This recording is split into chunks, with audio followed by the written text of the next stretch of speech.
भारतीय संविधान के किस भाग में मौलिक कर्तव्य हैं? देखिए, मौलिक कर्तव्य जो है संविधान के भाग 4A में इनको रखा गया है।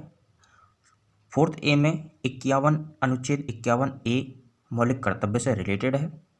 मौलिक कर्तव्य रसिया से लिए गए हैं।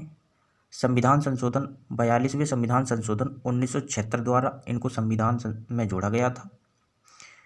संविधान के भाग 4A में 51 अनुच्छेद 51A मौलिक कर्तव्य से रिलेटेड है। जब ये जोड़े गए थे तब इनकी संख्या 10 थी। अब वर्तमान में इनकी संख्या 11 है। इन्हें मानने के लिए नागरिकों को बाध्य नहीं किया जा सकता। तो ऑप्शन सी हमारा यहाँ पर राइट आंसर हो जाएगा। दोस्तों मौलिक कर्तव्य से जितने भी क्वेश्चन बनते हैं वो मैंने आपको इसी क्वेश्चन में कवर करा दिए। हम एक क्वेश्चन लेंगे और उस क्वेश्चन से रिलेटेड, उस टॉपिक से रिलेटेड जितने भी क्वेश्चन बनते हैं वो हम कवर कर लेंगे। तो यदि आपको ये वीडियो अच्छी लग रही हो, क्वेश्चन अच्छे लग रहे हैं तो लाइक कर दीजिए और चैनल पर नए हो तो चैनल को कर दें सब्सक्राइब, वीडियो कर दें ज़्यादा से ज़्यादा शेयर। अब हम चलते हैं अपने नेक्स्ट क्वेश्चन की तरफ। क्वेश्चन 2 है, किस संविधान संशोधन के अनुसार भारत के लोगों की मताधिकार अर्थात मतदान के लिए न्यूनतम आयु 21 से 18 कर दी गई थी? पहले जो मतदान की आयु थी वो 21 वर्ष थी। अब इसमें पूछा गया है किस संविधान संशोधन से उसको 18 वर्ष कर दिया गया। तो 61वें संविधान संशोधन द्वारा मतदान के लिए आयु 21 से 18 वर्ष कर दी गई थी। तो हमारा सी ऑप्शन यहाँ पर राइट आंसर हो जाएगा। इसके लिए हमने हिंट में इससे रिलेटेड क्वेश्चन रखे हैं। 1989 के 61वें संविधान संशोधन के अनुसार, यानी कि जो 61वां संविधान संशोधन हुआ था वो 1989 में हुआ था, 1989।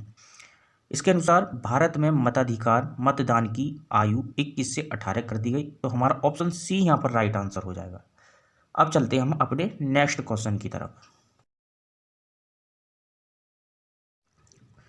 क्वेश्चन 3 है, भारत का प्रधानमंत्री अपनी सरकार के खिलाफ अविश्वास प्रस्ताव की वोटिंग में भाग नहीं ले सकता यदि।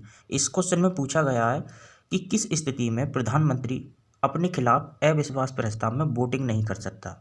ऑप्शन ए हमारा दे रखा है, वह गठबंधन की सरकार चला रहा हो। ऑप्शन बी, उसका राज्यसभा में अल्पमत हो। ऑप्शन सी, वह राज्यसभा का सदस्य हो। और ऑप्शन डी, स्पीकर द्वारा उसे वोट करने से मना किया गया हो। तो देखिए, जो अविश्वास प्रस्ताव होता है वह लोकसभा में ही पेश किया जाता है। तो इस स्थिति में जब वो राज्यसभा का सदस्य होगा तो अपने खिलाफ वोटिंग में भाग नहीं ले सकता। तो ऑप्शन सी हमारा राइट आंसर हो जाएगा। इसके लिए अब कुछ इंपॉर्टेंट हिंट हम यहाँ पर पढ़ते हैं। यदि भारत का प्रधानमंत्री राज्यसभा का सदस्य है तो वह राज्यसभा में ही वोटिंग कर सकता है, जबकि अविश्वास प्रस्ताव लोकसभा में पेश किया जाता है। तो हमारा सी ऑप्शन यहाँ पर राइट आंसर हो जाएगा। अब हम चलते हैं अपने क्वेश्चन नंबर 4 की तरफ। दोस्तों इसमें कहा गया है, यदि कोई विधेयक संसद के एक सदन में पास हो जाए लेकिन दूसरे में लंबित हो तो संसद के दोनों सदनों की संयुक्त बैठक कितने समय के लिए बुलाई जा सकती है? 2 माह, 4 माह, 6 माह, 8 माह। तो हमारा जो ऑप्शन सी है 6 माह के लिए बुलाई जा सकती है। अब इसके लिए संयुक्त बैठक से रिलेटेड क्वेश्चन को पढ़ने के लिए हम इसकी पढ़ते हैं हिंट में क्या क्या दे रखा है। संसद का संयुक्त सत्र या बैठक संविधान के अनुच्छेद 108 में दिया गया है। बहुत ही अच्छा क्वेश्चन है ये, पूछता है एग्जामिनर। संसद का संयुक्त सत्र किस अनुच्छेद में? तो 108 में है। अब इसके बारे में कुछ हम इम्पोर्टेंट फैक्ट पढ़ लेते हैं। किसी विधेयक पर संसद के दोनों सदनों अर्थात लोकसभा और राज्यसभा के मध्य गतिरोध की स्थिति में संविधान द्वारा संयुक्त बैठक की व्यवस्था की गई है। अब ये व्यवस्था किसमें है? आर्टिकल 108 में संयुक्त बैठक राष्ट्रपति बुलाता है। अब हम चलते हैं दोस्तों अपने क्वेश्चन नंबर 5 की तरफ। क्वेश्चन नंबर 5 है, केंद्र राज्य वित्तीय संबंधों की जांच के लिए राष्ट्रपति द्वारा 5 वर्षों में किसका गठन किया जाता है? क्वेश्चन में पूछा गया, यदि केंद्र और राज्य के बीच वित्तीय संबंधों की जांच करानी हो तो राष्ट्रपति एक आयोग या समिति गठित करता है 5 वर्षों में। वो कौन सी समिति है? ऑप्शन ए वित्त आयोग, बी ऑप्शन अंतर्राज्यीय आयोग और सी ऑप्शन है अंतर्राज्यीय समिति और डी ऑप्शन है जोनल समिति। तो देखो मैं आपको बता दूं, केंद्र और राज्य के बीच वित्तीय संबंधों की यदि जांच करनी है तो इसके लिए राष्ट्रपति हर 5 वर्ष में वित्त आयोग को गठन करेगा। तो यहाँ पर ऑप्शन ए हमारा राइट आंसर हो जाता है। अब हम चलते हैं इसके हिंट की तरफ। इसमें इंपॉर्टेंट फैक्ट आपको बताए गए हैं। वित्त आयोग का गठन राष्ट्रपति द्वारा भारतीय संविधान के अनुच्छेद 280 के तहत किया जाता है। अब हम चलते हैं दोस्तों अपने क्वेश्चन नंबर 6 की तरफ। इसमें कहा गया है कार्यालय से त्यागपत्र देने वाले भारत के पहले प्रधानमंत्री कौन थे। यानी कि ऐसा प्रधानमंत्री जिसने अपने कार्यालय से पहली बार त्यागपत्र दिया था। Option A Atal Bihari Vajpayee, option B Morarji Desai, option C Rajiv Gandhi, option D हमारा है विश्वनाथ प्रताप सिंह अर्थात बीपी सिंह। तो हमारा जो ऑप्शन बी है मोरारजी देसाई एक ऐसे प्रधानमंत्री थे जिन्होंने अपने कार्यालय से पहली बार त्यागपत्र दिया था। दोस्तों अब चलते हैं हम अपने क्वेश्चन नंबर 7 की तरफ। पूछा गया भारतीय संविधान में कितनी अनुसूचियां हैं। क्वेश्चन दो तरीके से पूछा जाता है। पूछता है भारतीय संविधान में कितनी अनुसूचियां हैं, तो इसका मतलब ये वर्तमान समय की बात कर रहा है, इस टाइम पर कितनी है। और पूछता यदि भारतीय संविधान में कितनी अनुसूचियां थीं मूल संविधान में, तो ये पूछ रहा था संविधान लागू होते समय कितनी थी। अब इसके लिए हम पढ़ लेते हैं हिंट में पढ़ लेते हैं, इंपॉर्टेंट फैक्ट हैं इसके बारे में। भारत के मूल संविधान में मूलतः 8 अनुसूचियां थी, परंतु वर्तमान में भारतीय संविधान में 12 अनुसूचियां हैं।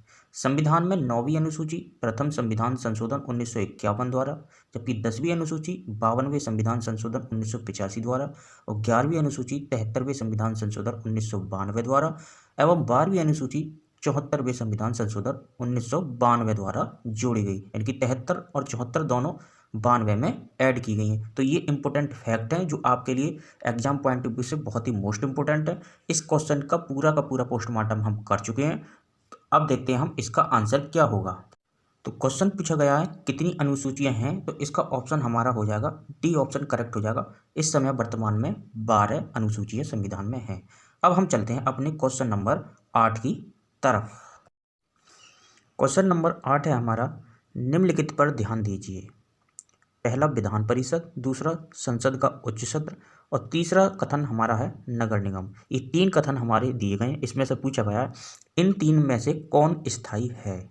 तो ऑप्शन ए पहला और दूसरा, ऑप्शन बी पहला और तीसरा स्थायी है और सी ऑप्शन है दूसरा और तीसरा स्थायी है और डी ऑप्शन है तीनों ही स्थायी हैं। तो देखिए आपको सबसे पहले ये देखना पड़ेगा कि विधान परिषद और संसद का उच्च सत्र जिसको हम राज्यसभा बोलते हैं ये दोनों स्थायी हैं।